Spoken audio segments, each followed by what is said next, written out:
She learned to say no to her family. This is part 3 of the series No Without Guilt from Ella's Love Life Stories. She knows exactly how many chairs fit around the table. She knows who needs the chair with the armrests because of her back. She knows who won't eat fish. She knows who will arrive late and need to be kept a plate. She knows who will argue with whom if they are seated too close. And she has already quietly adjusted the arrangement so that won't happen. She has known all of this for years. Nobody asked her to know it. She just learned it, the way you learn the geography of a place you live in long enough without deciding to, without effort, by simply being the one who is always there. She is always there.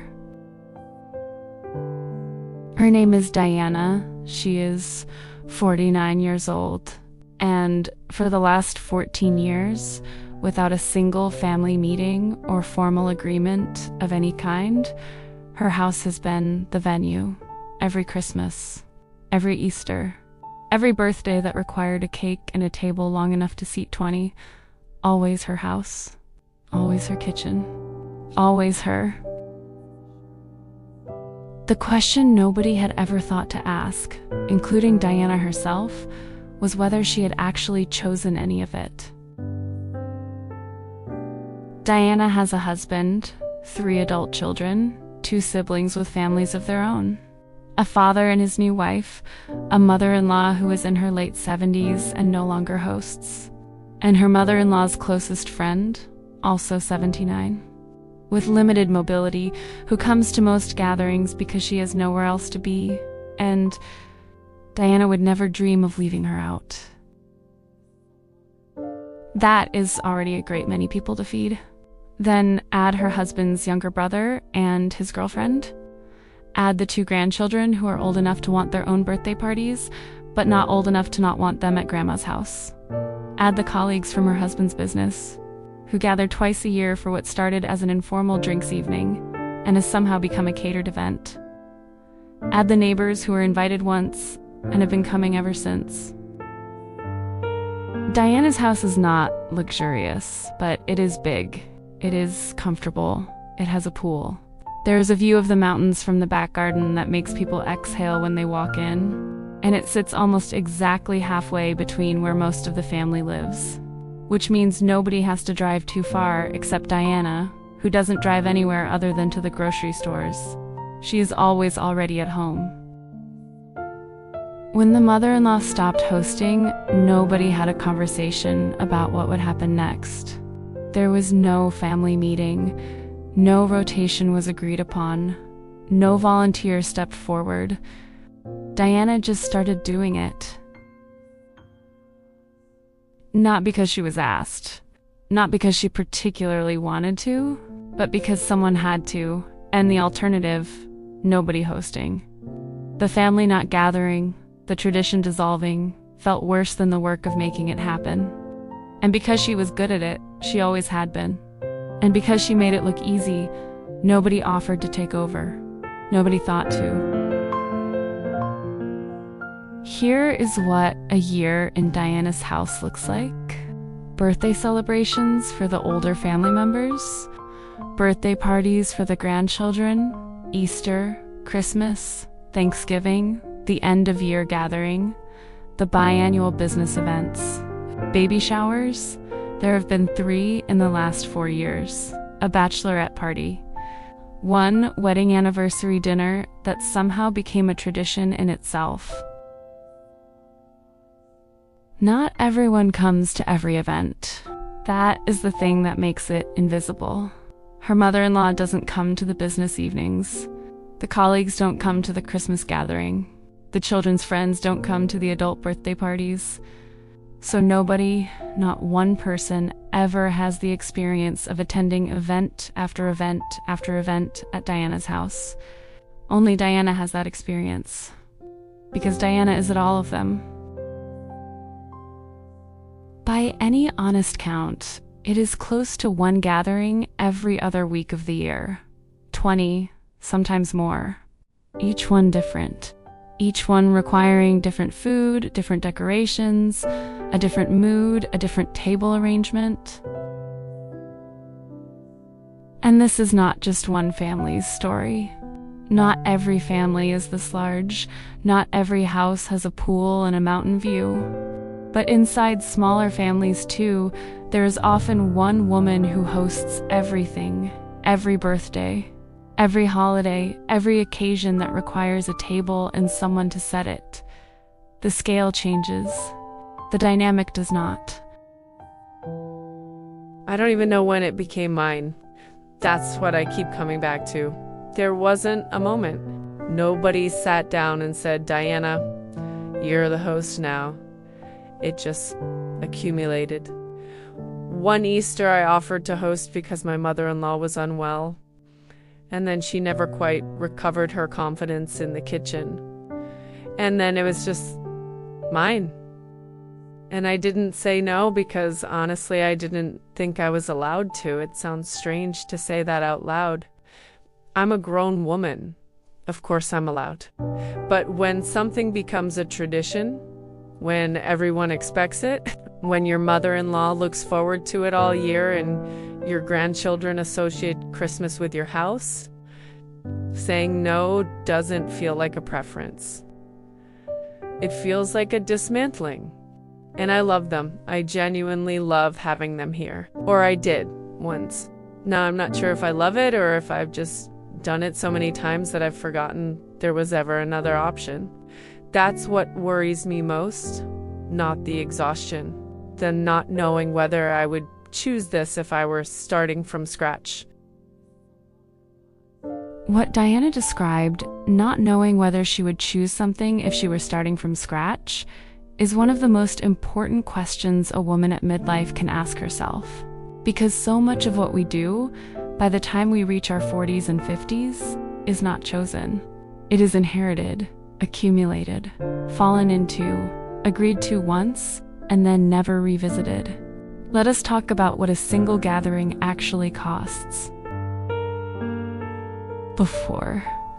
The planning, the menus, the grocery runs across 2 or 3 supermarkets because one does not have everything she needs. The orders placed with suppliers. The arrangements made for borrowed chairs, for borrowed glasses, for the folding table that lives in the garage and requires 2 people to unfold, but only Diana ever does it alone. The decorations sourced and assembled. The house cleaned from top to bottom because it will be seen, and Diana knows how it will be seen. Then there's the food coordination. Some family members offer to bring something. Diana, feeling guilty about asking for specifics, says whatever you like. And so one gathering produces 4 types of salad and no meat. Another produces 4 desserts and no starter. She fills the gaps herself, last minute, without complaint. And sometimes someone calls the day before and says, don't worry about cooking that dish. Just order something from that place, you know, the good one, so you don't have to. And what sounds like generosity becomes 10 more tasks. Find the number, call ahead, confirm quantities, check for allergies, arrange delivery, be home to receive it, make the payment, which Diana does. And which, more often than not, the person who suggested it never reimburses her for. During the events, she is in the kitchen while everyone else is at the table. She is keeping plates warm, managing timing, checking on her mother-in-law's friend, whose mobility makes the garden steps a concern, making sure the music is right, the temperature is comfortable, the children are not near the pool unsupervised. She is also managing the comments. The food is too spicy or too bland. The tablecloth is the same one as last year. The background music is not quite right. Air conditioning's too cold or not cold enough. Someone thinks the cake is too large. Someone else suggests Diana should really update the living room furniture. Someone mentions again that a wider driveway would help with the parking when half the family arrives in separate cars. Each comment is small. Each comment is delivered as a suggestion, not a criticism. And each one lands on Diana's shoulders like something she has quietly failed to get right. After the clearing, the washing, the returning of borrowed items, the discovery of what was broken or stained or left behind, the exhausted silence once everyone is gone, when Diana sits in the kitchen that took her 2 days to prepare and is now entirely destroyed, and thinks, I have to do this again in 3 weeks, because she does. She always does. And there is something else. Something Diana mentions quietly, almost as an aside, that is worth naming clearly. She has no time for friends of her own. She has no time for the things she wants to do or learn or simply be, because the gap between one gathering and the next is filled entirely with preparing for the next gathering.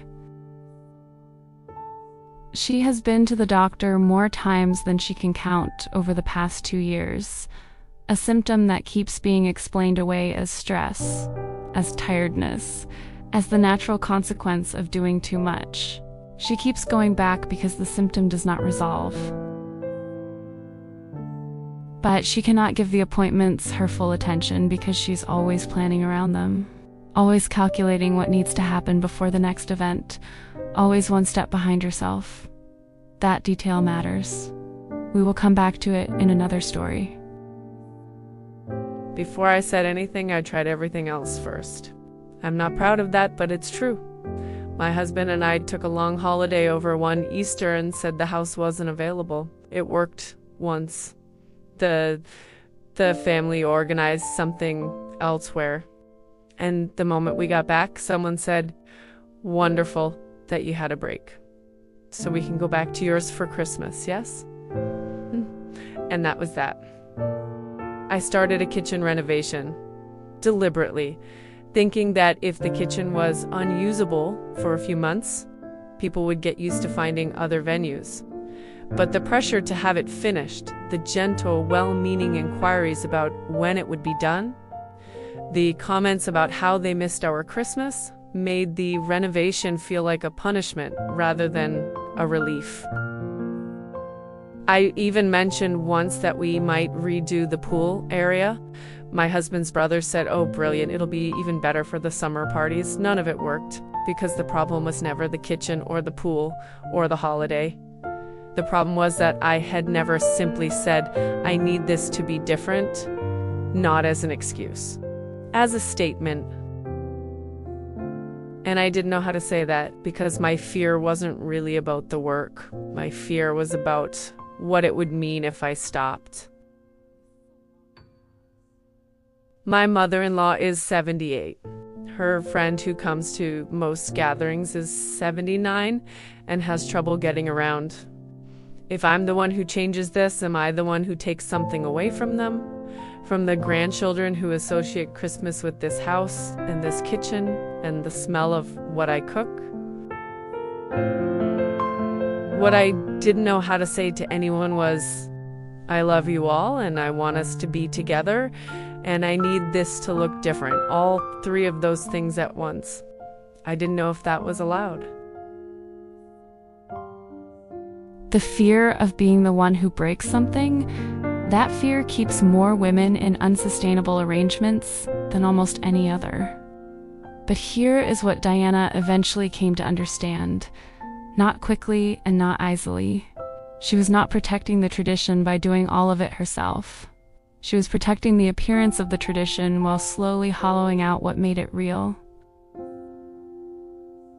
Because a gathering that exhausts one person to the point of tears in the bathroom before anyone arrives is not a celebration. It is a performance. And performances eventually collapse. The gathering itself was not at risk. Diana was.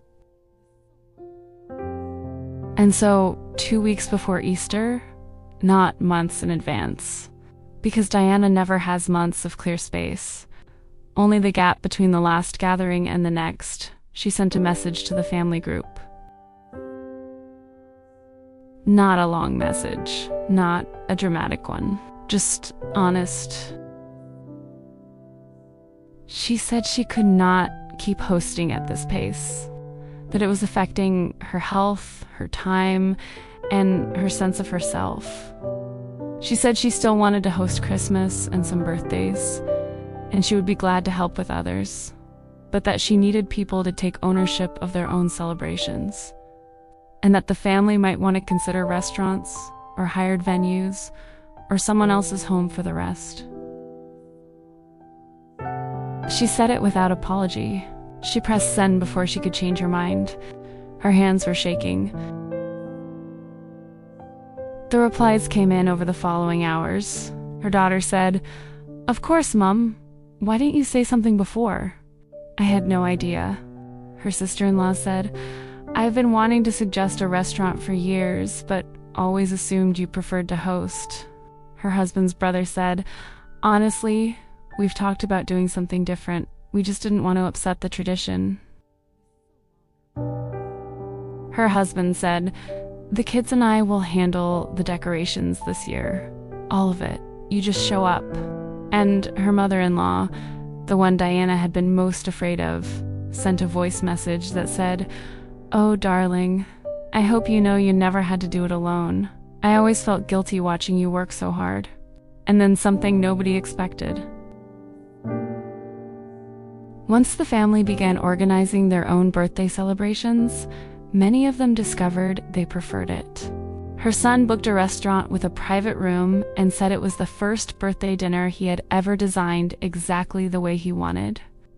Her niece hired a venue specifically for children's parties, with soft play and a ball pool, and her son came home saying it was the best birthday she had ever had. Several people had been having two celebrations, one with friends and one with family, because they thought that the celebration at Diana's house was a family tradition that couldn't be broken. Now they can have one celebration exactly the way they want it, and being able to invite everyone they want to it. Nobody had asked for anything different. They had simply assumed Diana wanted things as they were, and Diana had assumed the same thing about them. They had all been protecting an arrangement none of them had chosen. Nobody was angry. That's the thing I keep coming back to. Not one person was angry. Most of them were relieved, like they'd been waiting for permission and hadn't known how to ask for it. I had spent years protecting an arrangement that nobody else even particularly wanted. I'd assumed that if I didn't do it all, it wouldn't happen. And it turns out everybody would have been quite happy to do their part, or to do something entirely different. They just thought I preferred it this way. The Christmas I did host that year was actually the best one we'd had in a long time. Not because the food was better or the house was cleaner. It wasn't, honestly. But because I wasn't exhausted. I sat at the table and I was actually there. I was present. I could hear the conversations. I laughed. I didn't spend half the evening calculating what still needed to be done. My mother-in-law said to me at the end of the night, "You seem different this year, lighter." And I realized she was right. I was lighter. Because for the first time in 14 years, Christmas hadn't cost me everything I had. And her friend, the one with the bad knees, the one I always worried about, she held my hand on the way out and said, "Thank you for still having us, darling. This house always feels like home." And I thought, yes, that is exactly what I wanted it to feel like. Not a venue, a home, mine included. Diana still hosts. I want to say that clearly, because the point of the story is not that she stopped gathering her family. She didn't. The tradition is very much alive. What changed is the architecture of it. Some gatherings are now at restaurants, some are at hired venues, some are at her husband's brother's house, which turns out to be perfectly suitable, and always was. The children's parties are at places designed for children's parties, which the children love and Diana had never thought to suggest. And the gatherings that are still at Diana's house are genuinely shared. Food is coordinated. Preparation is shared. Clearing up is shared. The table is still hers. The house is still hers. The love at the center of it is absolutely still hers, but the weight is not hers alone anymore. She started looking forward to the gatherings again. That surprised her most of all. She hadn't realized how much dread had accumulated, not consciously, not in a way she had ever put into words, but in the body. The tightening several weeks out, the way she would lie awake running logistics, the low-level anxiety that had lived in her shoulders from January to December. That is gone now. And something else changed too. She has time. Not enormous amounts. She is still a busy woman with a full life. But she has weekends now that are not consumed by preparation and recovery. She has made a friend, a real one, someone she met at a neighborhood event she was finally able to attend. She has started going to a floristry class on Thursday evenings, something she signed up for 3 years ago and canceled every time because a party got in the way. She is thinking about starting an event floristry business. She went to the doctor about the symptom that had been troubling her. Without the constant pressure of an event to organize, she could attend appointments properly, follow up when she needed to, give her own health the same attention she had always given everyone else's comfort. It turned out that once she had asked for help with the big thing, the gatherings, the tradition, the thing she had been most afraid to bring up, asking for help with smaller things became easier. The pattern of asking had to start somewhere. It started at a family message sent 2 weeks before Easter, and it spread quietly from there into the rest of her life. Here is what I want to leave you with. Think of one thing in your life that you host. Not necessarily a Christmas. It could be any gathering, any tradition, any recurring arrangement that you organize, carry, and deliver largely alone. Now ask yourself, honestly, without immediately defending the answer, did I choose this? Or did it land on me and I just kept it? And if you kept it, is it still worth keeping in the form it currently takes? Because there is a version of most things that is sustainable and a version that is not. And the sustainable version almost always involves other people doing their part. This week, just this week, try naming one specific thing that you have been carrying alone and would like help with. Not asking for everything to change, just naming the one thing. You can name it to a person, you can name it in writing, you can name it only to yourself for now, but name it. Because the things we never name stay ours forever. Not because anyone decided that, but because silence looks like consent. And you have been consenting to things you never agreed to for long enough. If you want support going deeper into this, into the habits of carrying too much, the guilt of asking for help, and the slow work of redesigning your daily life, the link to the guide is in the description. 30 days, quiet, yours to do at whatever pace fits you. Diana still makes Christmas happen, but she is there, present, part of it. 14 years into being the venue, she finally remembered that she was also a guest. That is what changes when you stop doing all of it alone. Not the tradition, not the love, not the people, just the cost. And where you get to be. This is the 3rd episode of a 12-part series from Ella's Love Life Stories. Over the coming weeks, we will follow women in their workplaces, their families, their friendships, and their own quiet interiors, as they learn, one small no at a time, to reclaim their time, their energy, and themselves. If something in this story felt true to you, there are 9 more waiting. Subscribe so you don't miss them.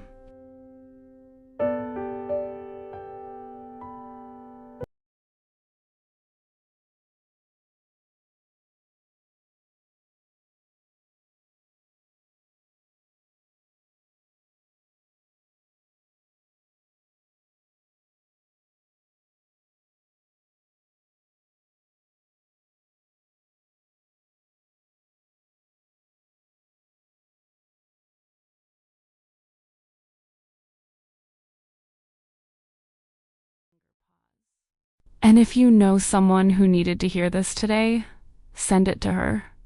That is the kindest thing you can do with this video. The link to the guide, No Without Guilt, is in the description. 30 days. Gentle. Yours. We are glad you found us. Stay a while. See you in the next story.